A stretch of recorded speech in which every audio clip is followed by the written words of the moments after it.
боль, страх, одиночество, грусть, ностальгия, любовь,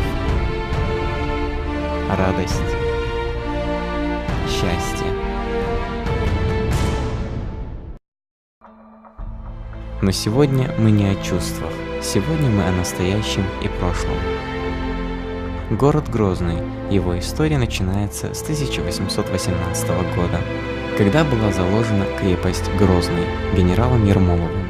Цель постройки этой и других крепостей была сломить дух чеченского народа. Но по иронии судьбы он стал... Стоп! Я слишком в далекое прошлое забрался.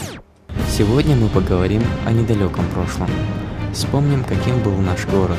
Это было время, полное испытаний и трудностей. Опасности подстерегали на каждом шагу. Но несмотря на это, мы пытались жить нормальной жизнью. Работали, учились, радовались тем немногим вещам, которые у нас были. А что мы видим сейчас?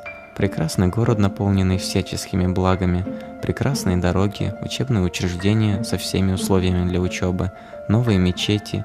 Ценим ли мы все это? С сожалением нужно отметить, что нет.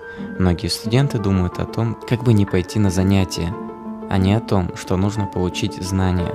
Мечети заполняются не так, как хотелось бы. Мне интересно, почему мы не спешим пользоваться теми благами, которые мы имеем сегодня.